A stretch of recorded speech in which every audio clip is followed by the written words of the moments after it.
Leeds can't underestimate Sheffield Wednesday here, can they? They will 100% fancy their chances here. It's going to be a tough game for Leeds. It's going to be even harder for Sheffield Wednesday. Yeah, what I can guarantee is it's going to be a fantastic event. Hello and welcome to the Second Tier Preview Show, brought to you by SBK. I'm Ryan Dilks and I'm joined by the Liam Richardson to my Matt Taylor. It's Justin Peach. Good day to you, Ryan. Oh, Justin, it's Friday. Can you believe it? Oof, I can't believe it because it is literally Friday. It is. It's believable. It is. They said it wouldn't happen. By gum, but here we are.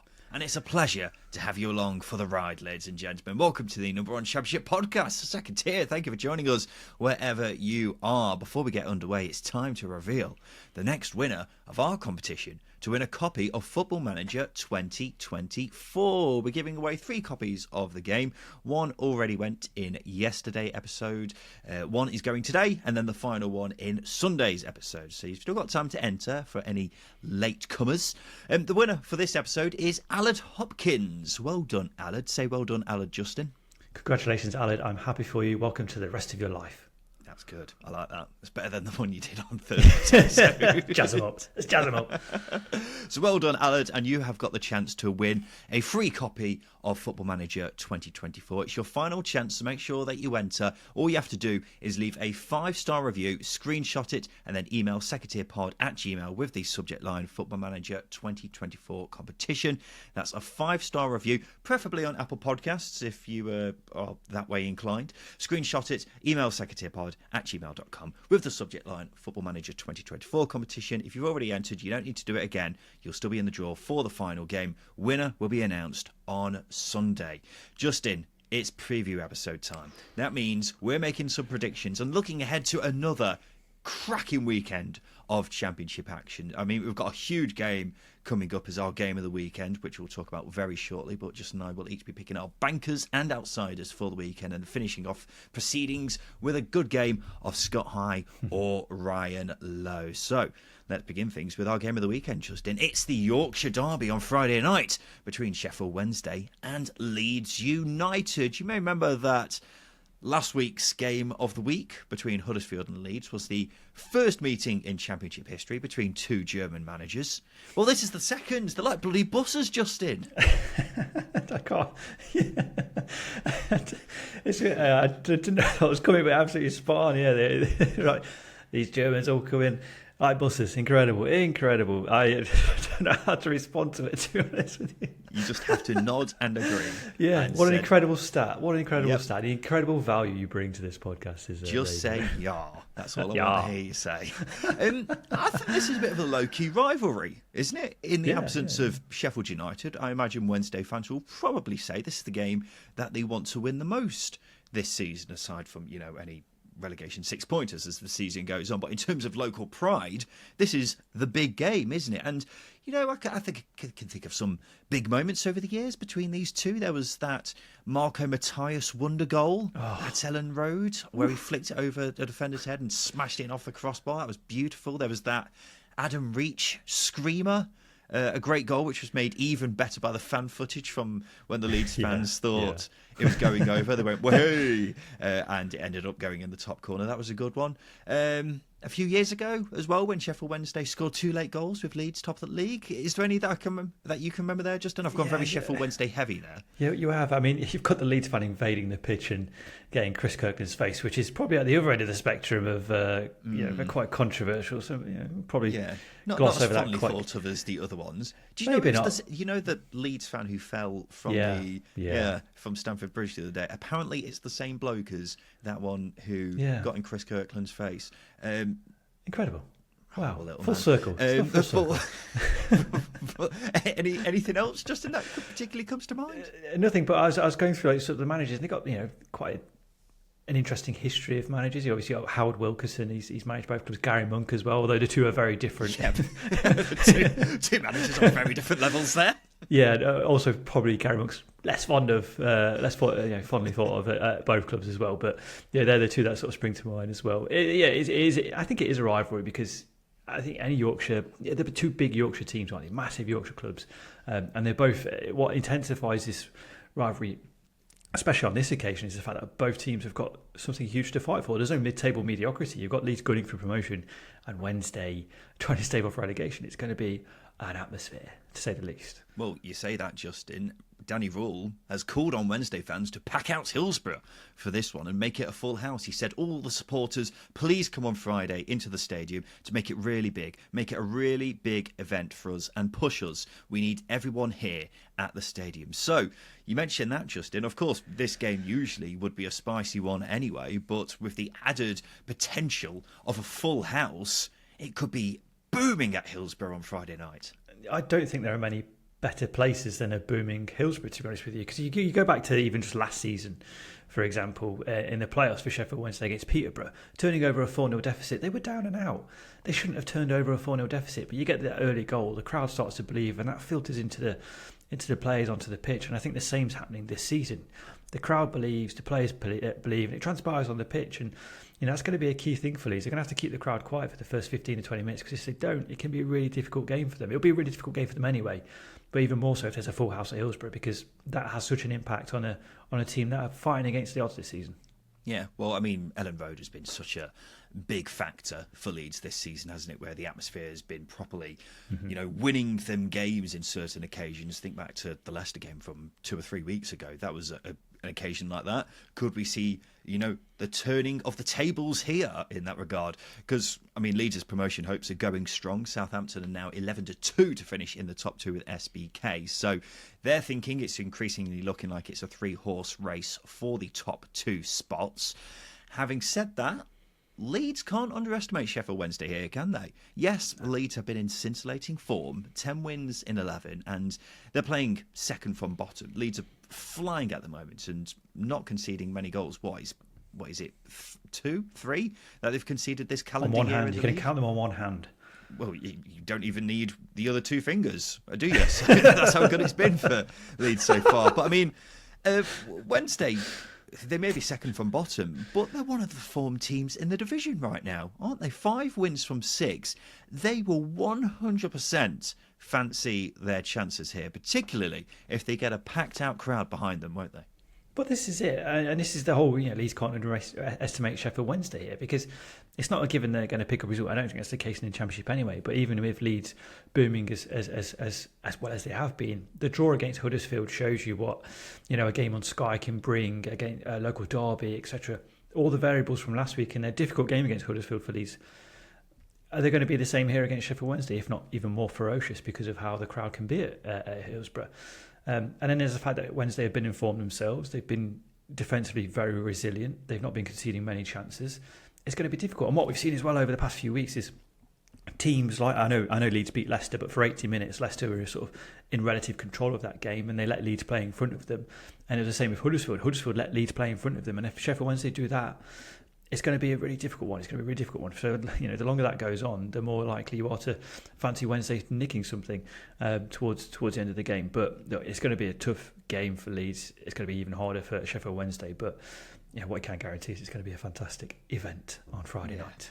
Yeah, I'm looking forward to this one. I really, really am. And I think the other thing that you forgot to mention, Justin, there is no telling how much of a boost it would be for Sheffield Wednesday mentally if they manage to get out of the bottom 3 this weekend. They've virtually been in it all season. So to actually get out of it would be huge, particularly at the expense of one of their big historic rivals and one of the best teams in the league. I mean, the way things are set down there at the moment, because it is so extremely tight, a point may be enough to do it, to get them out of the bottom 3.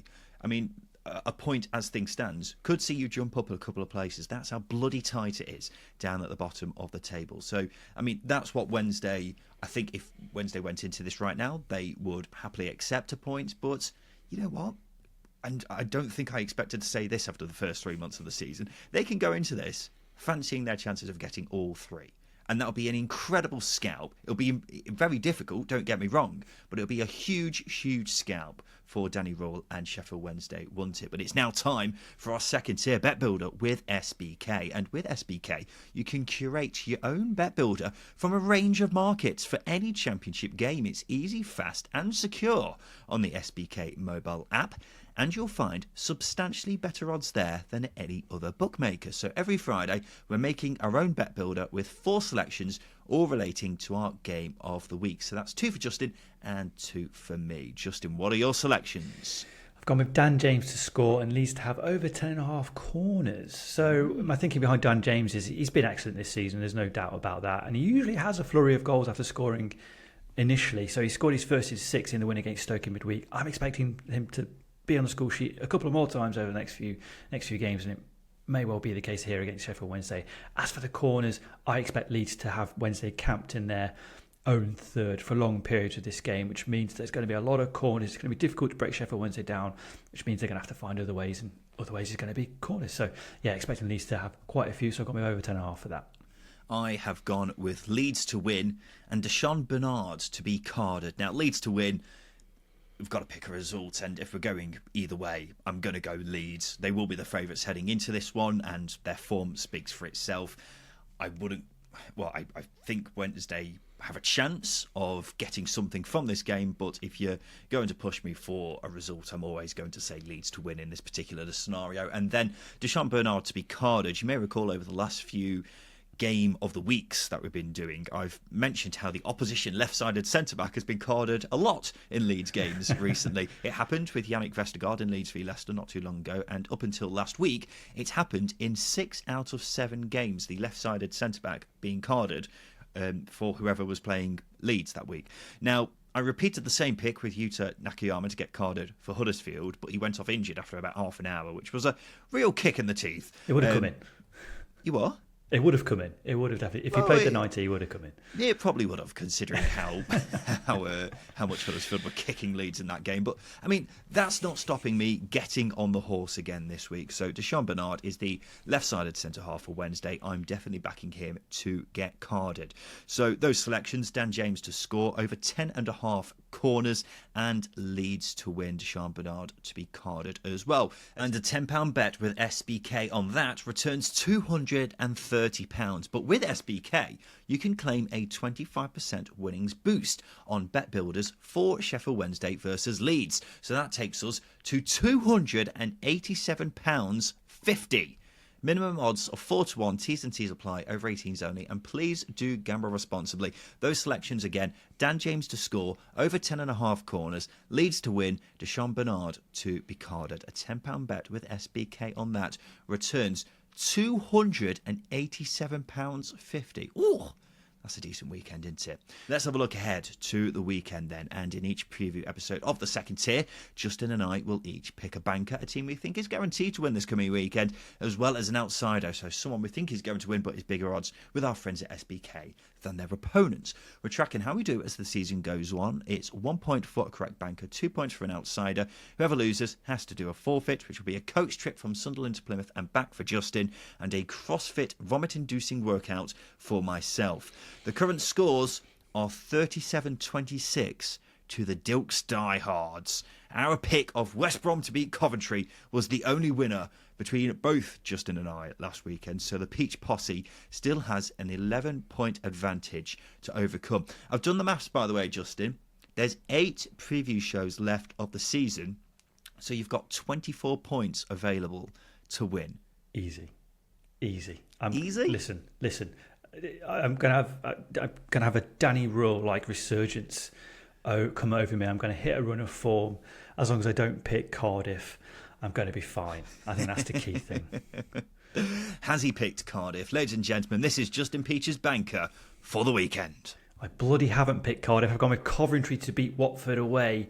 Now, the base of it is Coventry. It looks like they're hitting their stride. They're getting back into it after a period of inconsistency. They came back into form, actually, the final demolition of Rotherham.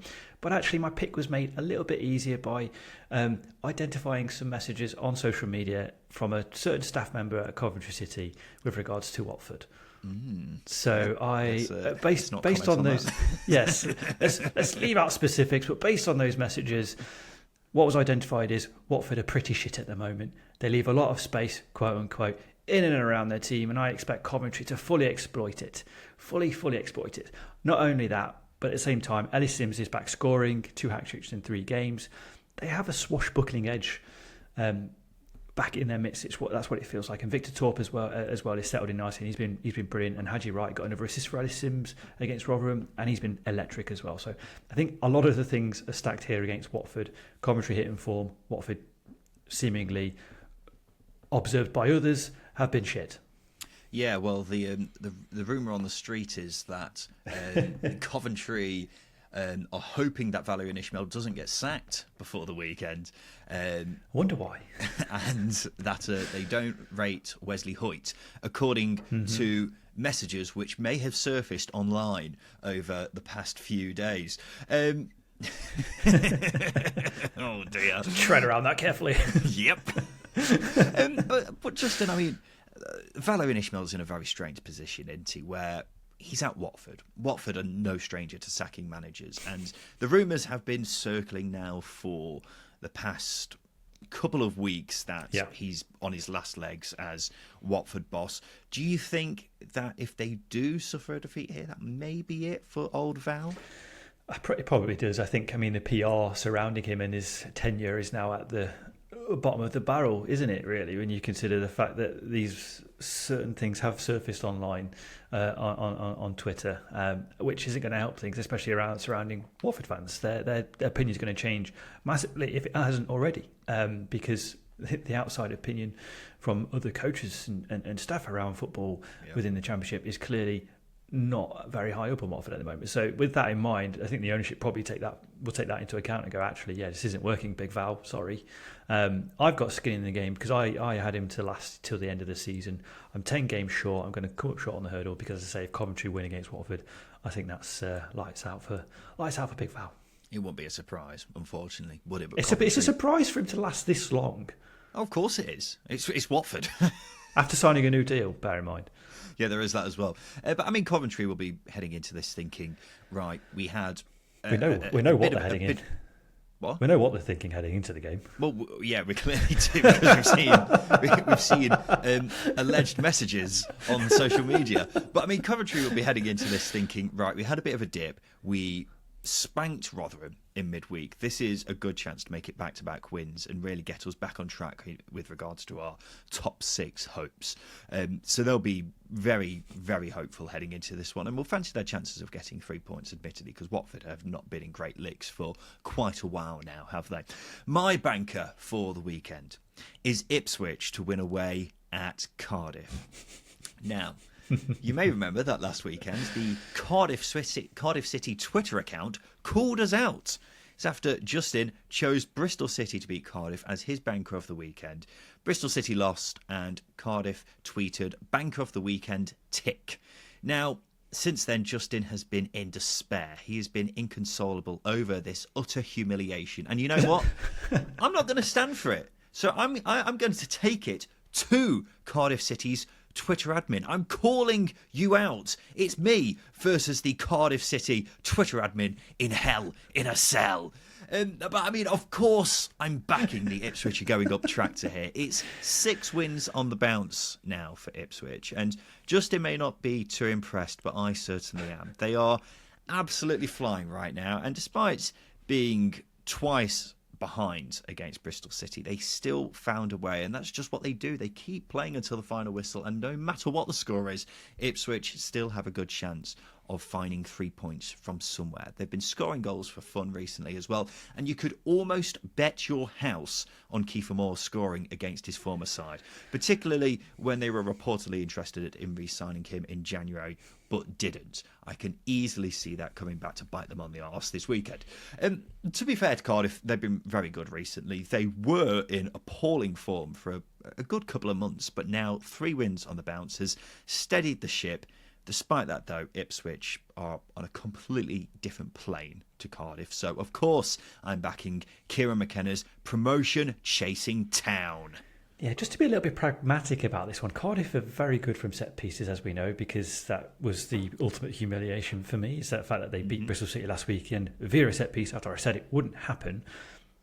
But that says they're a physical team, big players. You've got Gutas, Nat Phillips at centre back.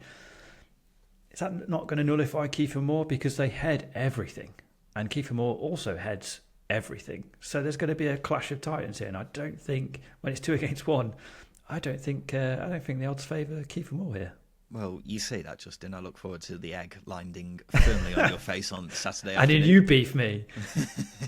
It'd be a hat-trick for you. You'll be on a hat-trick, won't you? But I mean, even if it's not Kiefer Moore, Ipswich have so many different ways to hurt you, whether that's Big Keith, whether that's Leif Davis cropping up with the goals now, or whether that's someone like Connor Chaplin and Maury Hutchinson, Wes Burns, Nathan Broadhead. The number of different weapons they've got is quite frightening, to be frank. So that's why they'll be heading into this full of confidence. And yes, Cardiff have picked up recently, but Ipswich are absolutely flying right now. It's that combination of Little Leaf and Big Keith, isn't it?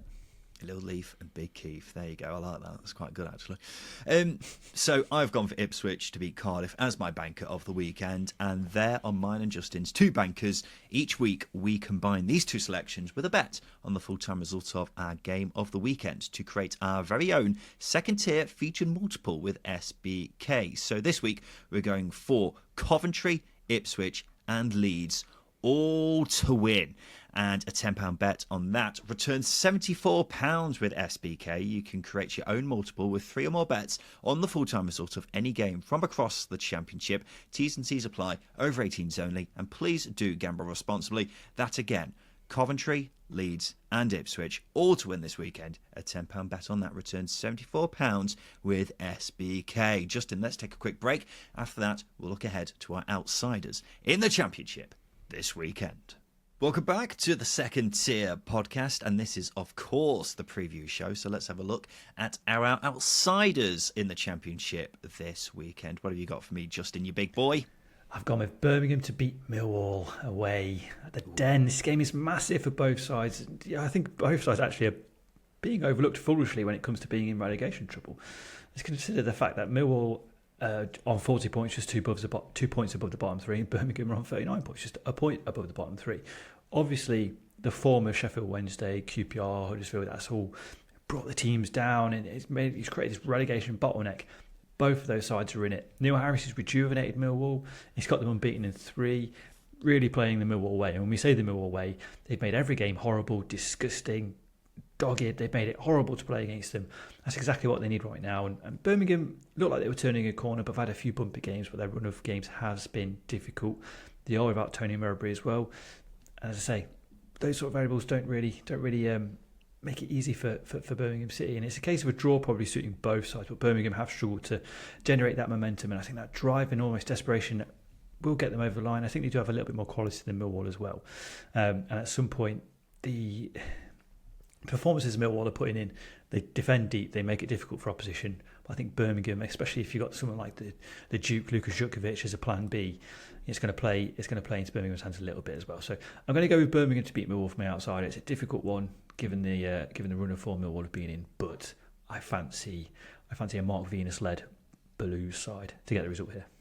Yeah, I'm not sure who I fancy in the Michael Keefton Bell derby. It's it's a tricky one because I mean, my big question with Millwall right now is, yes, they've had a bit of a new manager bounce under Neil Harris, but is Neil Harris a good enough manager to properly see them and steer them away from the relegation battle? I'm not really too sure. Do you have any strong feelings on that, Justin? I think the Millwall squad is certainly too good to be where it is in the table. I mean, Birmingham's is as well, for that matter.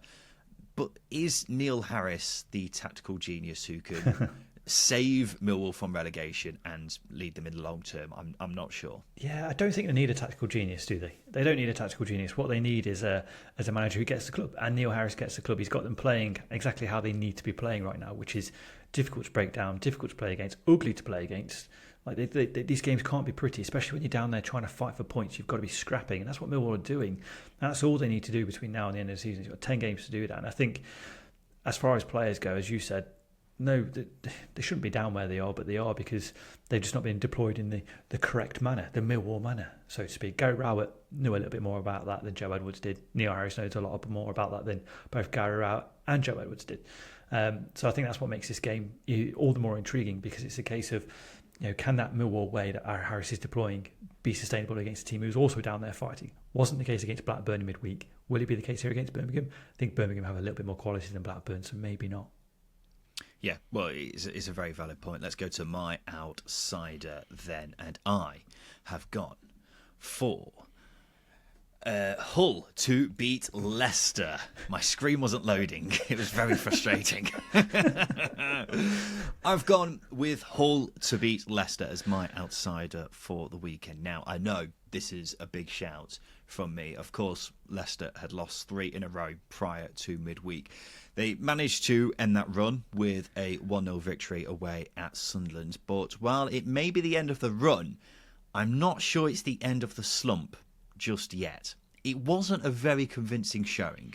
They were great for the first 15 minutes, but then not so much afterwards. If they were playing a Sunderland side with Jack Clarke in it, I think it could have been a very different game. Sunderland are lacking a bit of an X factor without him and just couldn't break Leicester down. A side who isn't lacking an X factor is Hull City. The likes of Jadon Philogene, Fabio Carvalho, etc. These are lads who can really hurt Leicester if they're not on it. They're unbeaten in 6, although have drawn their last 3.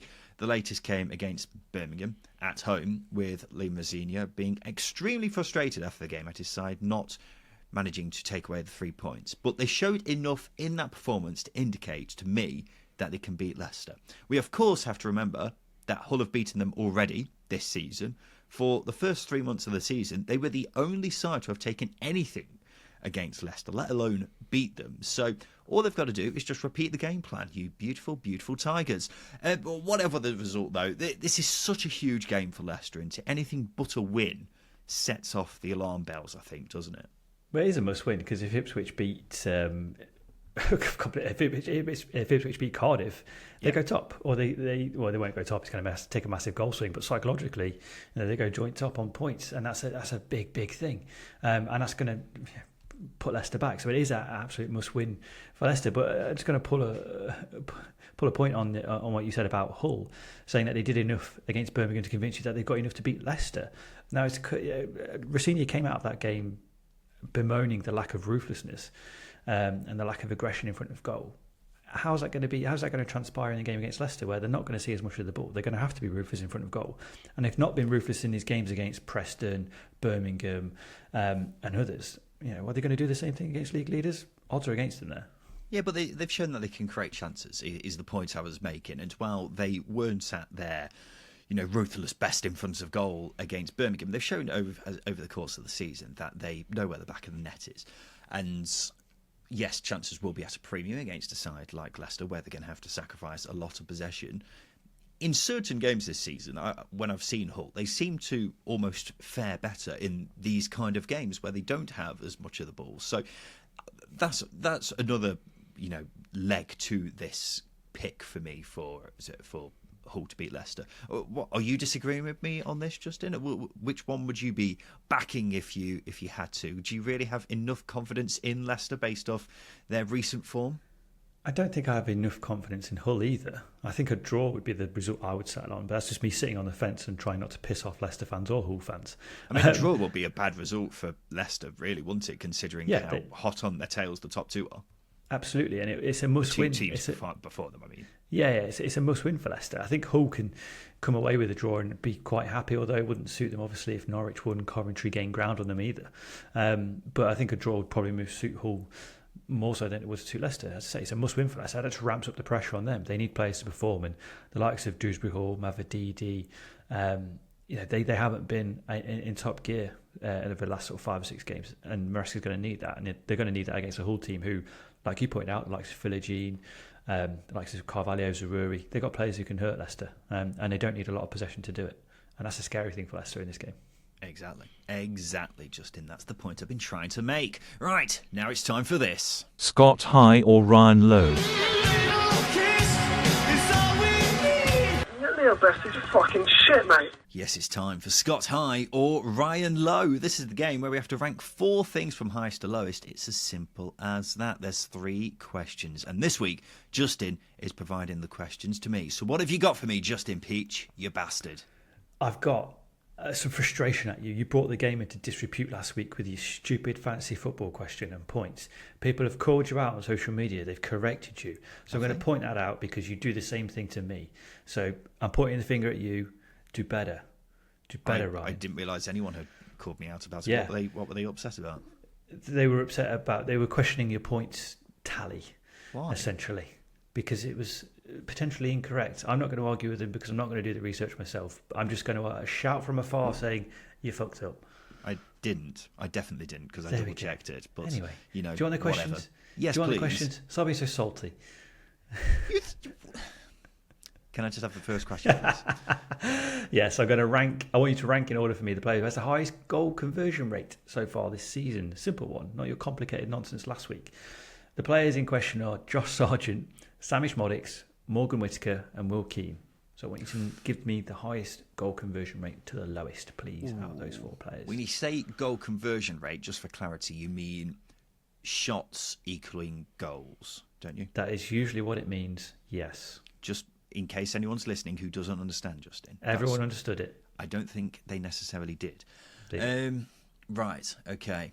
I will go. Well, I'll go with Josh Sargent because he scored a lot of goals, even though he's been out injured for a long time. So I can't imagine he's had a ridiculous amount of shots.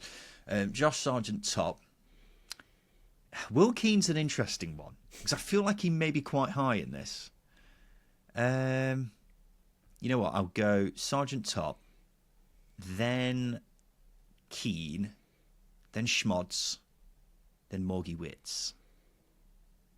You've got Sargent and Keane the wrong way around. I wanted to give you a sarcastic response, but you did bloody brilliantly there. It's just Will Keane and Sargent the wrong way around. Will Keane's got 43% goal conversion rate, which is incredible. Bloody hell. The average around the league is about 25%, which is a big swing. Josh Sargent's got 42%. You are right. He's not played too many games, so therefore he's not had too many shots. Sammy Schmodix is third. He's got 26%. And Morgan Whittaker is last. He's got 20%. He's obviously clearly taken too many shots and put him in the back of the net, Morgan. I mean, he's pretty much done that all season. So yeah, not enough. Yeah. Next question, please. It's another stat-based question. I want you to rank in order for me the goalkeepers with the highest save percentage. Ugh. So just for the record, this is saving shots. It's shots. It's shots that have been saved in comparison to the shots they faced. Yeah. Congratulations, you statistician.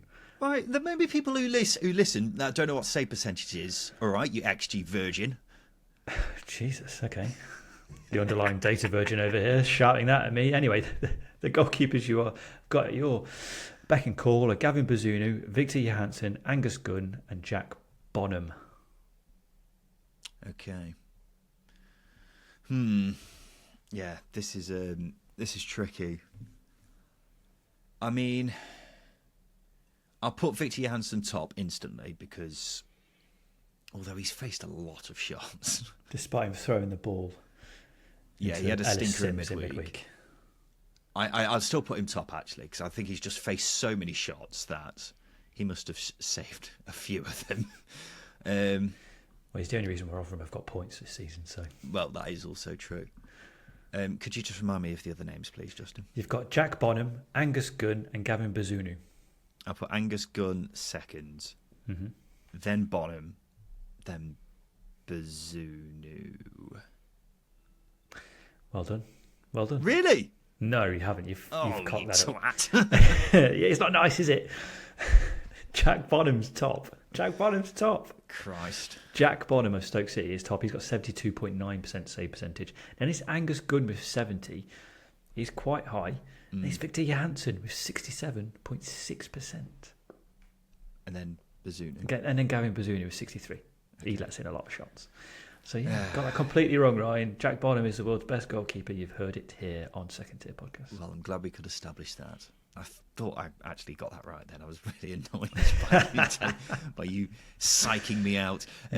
What's the last one, Justin? The next one, or the final one, sorry, is what is the most used train station outside of London? Ooh, okay. It's based on footfall, and passengers walking through the station using it, as we all know. Mm-hmm.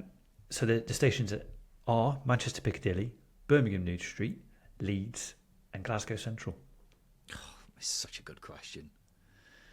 It really is. Some big cities there. Yeah, I recall seeing that Leeds station is surprisingly high, like much higher than you'd expect it to be. Where did you come across Leeds this is obviously information it's obviously a massive city. Yeah, but I think two universities as well. Three, actually. Finish talking. I'm sorry, I'm just trying to add some context. I'm trying to make a point, and you keep interrupting me. The point is, Leeds is a massive city, but you wouldn't expect it to be as high as it is in the list, I think. So, with that being said, I'll go Glasgow top, then Leeds. Leeds? A lot of people in Glasgow. Yeah, I'm definitely putting Glasgow top. Then, crap. I'll put Manchester second, then Leeds, then Birmingham New Street, although it could be in any order, to be honest. I'm not confident on that at all. And you shouldn't be, because that was an absolute awful job of putting them together. Okay. Birmingham New Street is top. 30 million passengers annually. 30 million. 30 million. So many. No, what I did was overthink it, Justin. That's what you did. That's half the UK walking through Birmingham New Street. Incredible. Leeds is next with 23.9 million annually. So that's what I mean. Leeds is higher than you think. Leeds is higher than you think. Although they're only just higher than Manchester Piccadilly with 23.5 million passengers annually. And then it's Glasgow Central, bottom, with 20 million. No one goes to Glasgow. Too cold. I thought... My gut was telling me Birmingham top, but then I managed to overthink it and get it completely and utterly wrong. In fact, I pretty much got it the complete opposite of right, didn't I? Yeah, it was dreadful. It was a dreadful showing from you, and you should be ashamed of yourself. I am quite ashamed, actually, but, that's how it goes sometimes. That's Scott Higher, Ryan Lowe, and this has been the Second Tier Podcast. We'll be back again on Sunday to give you a roundup of everything that happens in the Championship over the weekend. So make sure you join us, and we look forward to seeing you then. This has been the Second Tier Podcast. I've been Ryan Dilks. I've been Justin Peach. And a big thank you for listening.